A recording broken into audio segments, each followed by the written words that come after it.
Halo semuanya, selamat datang kembali di channel Radio Ngopi Horor. Seperti biasa, di malam minggu kita akan mendengarkan kisah horor nyata, di mana kisah ini masih berjudul sama dengan minggu yang lalu, yaitu Hukuman Berkunjung ke Makam Keramat. Cerita ini ditulis secara langsung oleh penulis yang bernama Putra Merah. Bagi kalian yang ingin membaca ceritanya secara langsung, akan aku simpan linknya di kolom deskripsi. Bagi kalian yang belum subscribe channel ini, jangan lupa untuk subscribe, like, dan share sebanyak-banyaknya.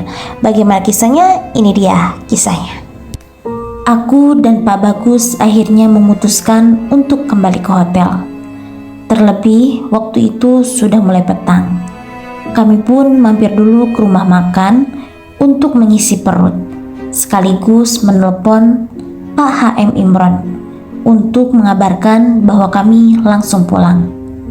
Rencananya besok pagi kami akan kembali ke kediamannya untuk berpamitan pulang ke Bandung, sekaligus mendalami materi yang sudah kami dapatkan, atau menanyakan jika ada beberapa kalimat hasil wawancara yang tidak dimengerti. Tiba di hotel, kami langsung mandi. Setelah itu, kami merampungkan pekerjaan di kamar hotel itu. Pak Bagus memilah-milah foto yang sekiranya cocok dan memiliki news follow yang dikirimkan ke email redaksi.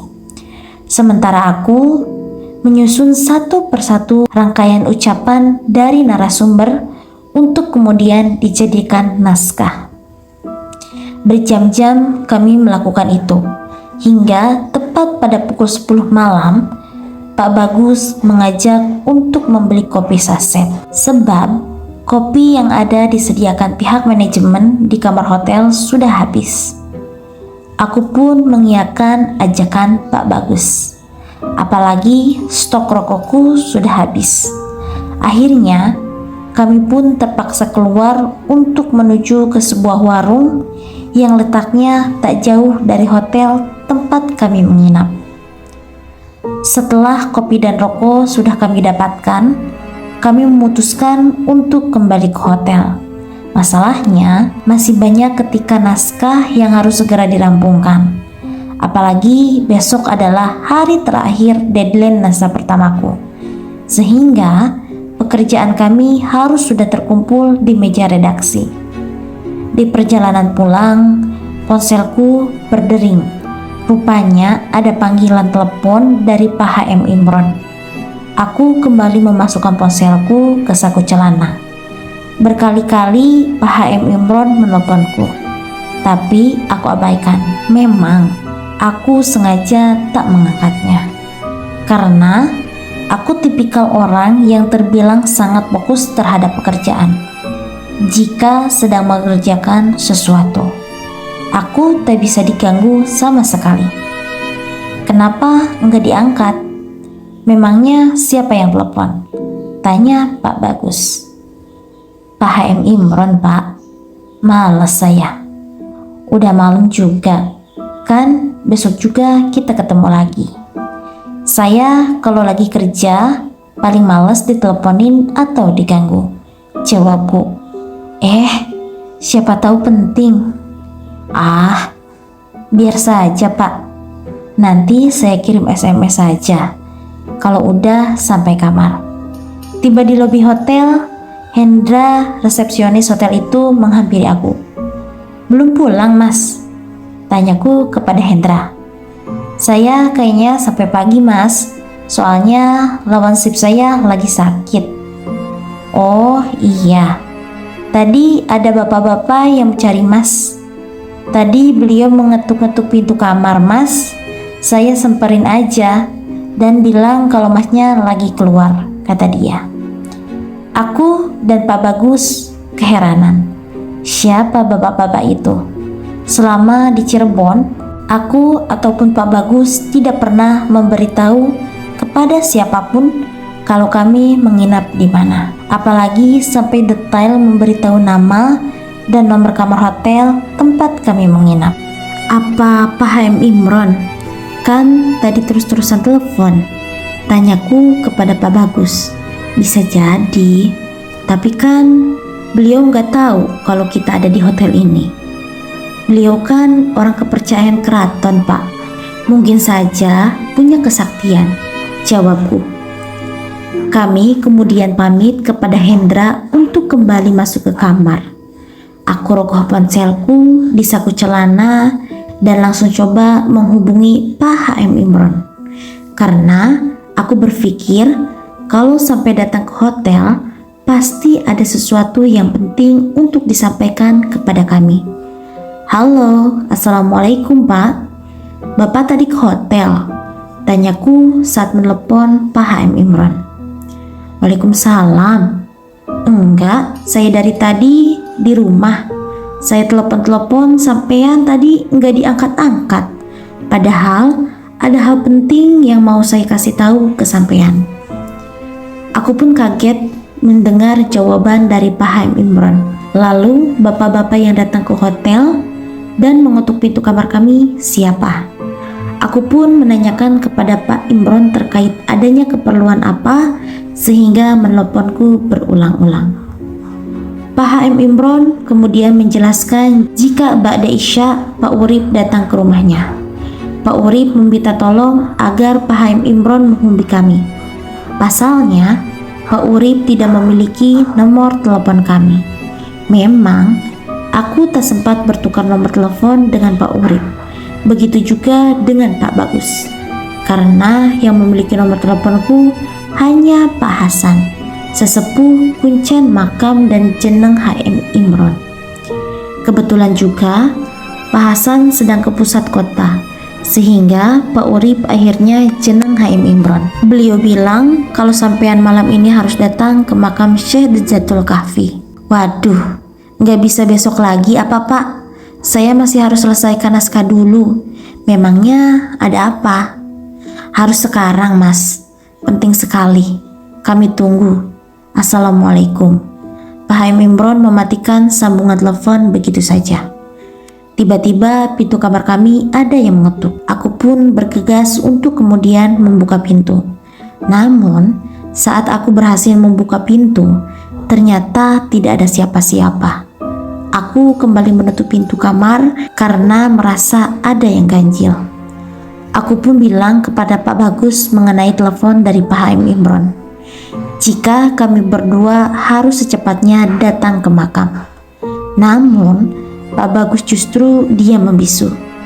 Ia nampak seperti ingin berbicara sesuatu, namun tak bisa diucapkan. Matanya setengah melotot membandangiku.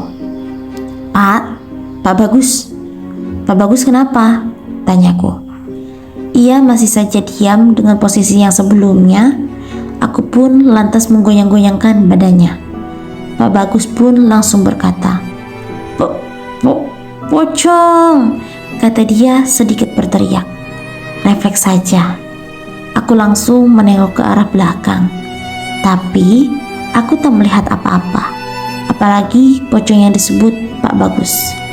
Pak Bagus nampak seperti orang linglung saat itu. Aku tidurkan badannya di kasur. Sementara aku berlari keluar kamar untuk meminta bantuan kepada Handri. Mas, saya minta tolong. Fotografer saya kayaknya diganggu makhluk halus lagi. Pintaku kepada Handri. Ia pun langsung mengajakku untuk kembali ke kamar. Saat di kamar, aku dan Handri justru melihat Pak Bagus sedang asyik menyeruput kopi. Padahal sebelumnya, Pak Bagus terlihat sangat ketakutan. Kamu ngapain lari keluar kayak ketakutan gitu? Katanya mau ngajak ke makam. Ayo, tapi abisin dulu kopinya ya. Itu kopi kamu sudah saya buatin, kata dia sambil menunjukkan gelas di meja yang sudah terisi kopi dan terlihat masih panas. Aneh. Aku lalu menyeret Handri untuk keluar kamar. Saya yakin saya sedang tidak berhalusinasi, Mas. Tadi Pak Bagus itu ketakutan sampai-sampai nggak bisa ngomong, kataku kepada Handri. Astaga, kamu tega ya ninggalin saya? Orang lagi ketakutan malah ditinggal kabur. Suara itu mengagetkanku dan terdengar dari lorong hotel sebelah kiri, yang biasa aku gunakan untuk menuju ke lobi hotel. Ternyata Pak Bagus datang bersama salah seorang security. "Loh, Pak Bagus dari mana? Kok tiba-tiba ada di situ?" kataku. "Pas kamu lari keluar kamar, saya juga ikut lari. Tapi saya lewat situ," nunjuk arah lorong di belakangku. Berkeliling saya akhirnya sampai ke pos satpam. Jawab Pak Bagus sambil berjalan mendekat bersama seorang security tadi. "Yang di kamar tadi siapa dong, Mas?" Handri buka suara. Aku pun menggelengkan kepalaku. Kami berempat akhirnya memberanikan diri masuk ke dalam kamar. Tapi betul saja, tidak ada siapa-siapa di dalam kamar tersebut. Namun, 2 gelas berisi kopi itu masih ada di meja. Satu dengan air kopi yang masih utuh, satunya lagi tinggal setengah. Pak Bagus semakin cemas. Ia kemudian mengatakan jika sesosok pocong yang ia lihat di belakangku beberapa waktu tadi persis dengan sesosok pocong yang tertangkap di kamera ponselku. Aku dan Pak Bagus pun akhirnya urung untuk pergi ke makam. Apalagi kami baru saja mendapatkan kejadian ganjil yang tak masuk akal. Apa gara-gara selama di Cirebon ini kita nggak sholat ya? Jadi sering digangguin, ucapku. Saat situasi sudah sedikit cukup tenang, Handri dan seorang security itu kemudian pamit untuk kembali ke tempat masing-masing. Sementara aku dan Pak Bagus bergantian mengambil air wudhu untuk menunaikan sholat isya. Aku saat itu berpikir, siapa tahu kalau sholat, maka hal-hal ganjil tidak akan kami alami lagi. "Pak, mendingan besok saja kita kembali ke makam. Sekarang sudah terlalu malam, apalagi masih banyak pekerjaan," pintaku dan Pak Bagus menyetujuinya. Kami kemudian melanjutkan untuk merampungkan pekerjaan. Untuk mengopi, kami hanya menggunakan 1 gelas saja bergantian. Dan gelas yang sebelumnya digunakan oleh tamu tadi undang tadi kami biarkan bergeletak di meja tanpa kami sentuh sama sekali. Jam dinding kamar hotel menunjukkan pukul 1 malam. Pak Bagus izin untuk tidur lebih dahulu. Sementara aku masih melanjutkan pekerjaan untuk membatasi waktu kerjaku sendiri hingga pukul 3. Namun, tak lama Pak Bagus tertidur. Aku mencium aroma busuk di dalam kamar. "Masa iya datang lagi?" kataku dalam hati. Baru saja aku berdiri dari kursi dengan maksud ingin mencuci muka, tiba-tiba gorden jendela kamar hotel terbuka dengan sendirinya. Srek, aku pun langsung menundukkan kepala, tak berani melihat ke arah luar jendela.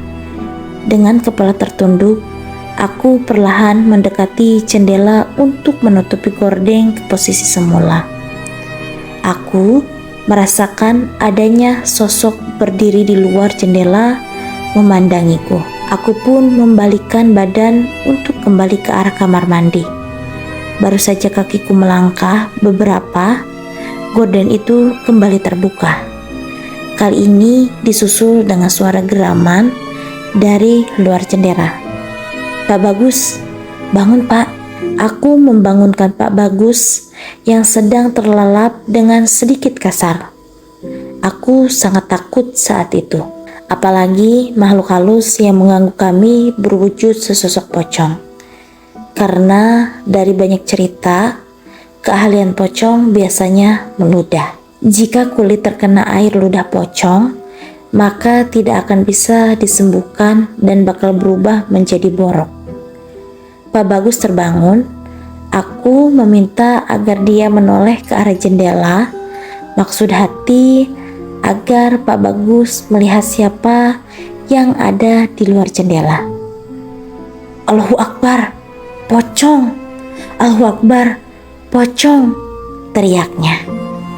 Pak Bagus kemudian lari begitu saja. Aku yang penasaran mencoba menoleh ke arah jendela. Dan betul saja, sesosok pocong tengah berdiri di sana. Muka hitam seperti gosong dan penuh belatung. Aku pun ikut berlari menyusul Pak Bagus keluar kamar. Kami akhirnya menemui Handri. Kami juga meminta izin untuk sementara waktu beristirahat di kursi yang ada di lobi hotel, sambil menenangkan diri dan menceritakan kepada Handri jika kami diganggu lagi oleh makhluk itu. Pak Bagus sendiri sudah enggan untuk kembali ke kamar karena khawatir makhluk itu akan mengganggu kami lagi. Kita tidur di mobil saja, atau bagaimana? Kalau balik lagi ke kamar, saya angkat tangan, kata Pak Bagus. Percuma juga kalau di mobil. Mobil juga kan parkirannya di area hotel. Malah lebih repot nanti kalau dia datang lagi. Ucapku, "Sudah Pak, tidur di kursi ini saja. Nanti saya yang bakal bilang ke pihak manajemen." Handri menawarkan. Karena sudah diizinkan, akhirnya Pak Bagus melanjutkan tidurnya. Sementara aku tetap terjaga sambil mengobrol dengan Handri. Meski kami berdua mendapat gangguan, tapi gangguannya tidak begitu berarti. Hingga pukul 5:30 pagi, akhirnya rasa kantuk itu datang. Aku membangunkan Pak Bagus untuk pindah ke kamar. Karena merasa sudah pagi, akhirnya Pak Bagus menyetujuinya. Pindahlah kami ke kamar hotel dan tidur hingga pukul 11 siang. Sejam sebelum kami melakukan check out, karena gangguan semalam memang membuat fisik kami menjadi lemas. Selepas check out, kami kemudian berkunjung kembali ke kediaman Pak HM Imron. Tiba di sana, kami langsung diminta cepat memasuki kediamannya. Di kediamannya, Pak HM Imron menjelaskan jika semalam ada salah seorang juru kunci makam Syekh Zatul Kafi kerasukan. Kata dia, juru kunci tersebut memanggil-manggil namaku untuk meminta kembali ke lokasi makam. Sekarang dia masih kerasukan. Hanya saja dia sedang bersemedi di dalam bangunan makam Syekh Zatul Kafi. Makanya saya semalam meminta Mas untuk secepatnya datang ke makam, ucapnya. Mohon maaf Pak, kami tidak datang karena kami mendapat gangguan. Bukan hanya semalam, malam sebelumnya juga kami sudah mendapat gangguan, kataku. Itu karena kalian melakukan kesalahan saat kesini. Ada yang salah dengan niat kalian kesini. Kami harus bagaimana Pak sekarang? Mari saya antar kalian ke makam. Pak Hasan dan Pak Urip sudah di sana sejak malam.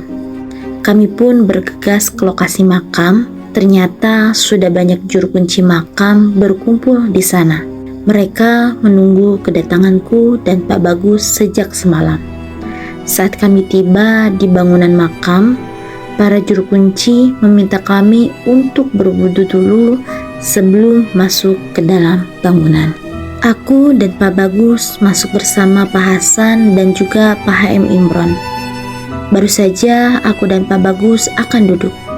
Tiba-tiba seorang juru kunci yang tengah kerasukan itu memelototi kami dengan posisi duduk bersila persis di sebelah kanan makam Syekh Zatul Kafi. Ia seperti ingin memarahi kami, namun tak berselang lama juru kunci itu bergelak pingsan. Sekarang minta maaflah kepada Kanjeng Syekh, pinta Pak Hasan. Salah saya apa Pak? Tanyaku polos. Seharusnya kalian kalau mau ziarah ke sini dulu atau ke Sunan Gunung Jati dulu, bukan malah yang lainnya. Apalagi ke makam-makam yang dianggap menyimpang dari ajaran Islam. Jawab Pak Hasan. Kok Bapak tahu saya ke makam yang lainnya dulu? Yang memberitahu kami Syekh yang masuk ke dalam tubuh beliau, kata Pak Hasan sambil menunjukkan juru kunci yang pingsan tadi. Ternyata sebab kami diganggu oleh makhluk-makhluk halus itu karena kami memang melakukan kesalahan fatal. Kami tak paham jika memang ada adab maupun etika dalam berziarah makam yang dianggap sakral di Cirebon. Kami pun menyadari kesalahan kami. Tanpa banyak lama, kami akhirnya berdoa di makam Syekh Zatul Kafi, sekaligus untuk meminta maaf. Selain itu, kami juga kembali berkunjung ke makam Sunan Gunung Jati untuk melakukan hal yang serupa di gerbang Pasujudan Ukir Sapta Rengga. Karena ketidaktahuan kami, makanya kami mendapatkan teror makhluk halus selama di Cirebon. Pak HM Imron pun memaklumi. Sebelum pulang ke Bandung, Pak HM Imron juga menyarankan agar kami mengambil air di 6 titik sumur yang ada di kedua makam tersebut. Kami kumpulkan air itu di sebotol air mineral kemasan 1 liter. Setelah itu, kami akhirnya menyampurkannya air di sumur terakhir atau sumur ke-7 yang berada di Masjid Gunung Jati yang bernama Sumur Kemuliaan.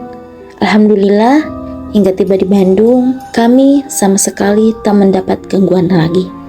Gangguan gaib itu berakhir setelah kami meminta maaf dan mandi menggunakan air yang berasal dari 7 sumur itu.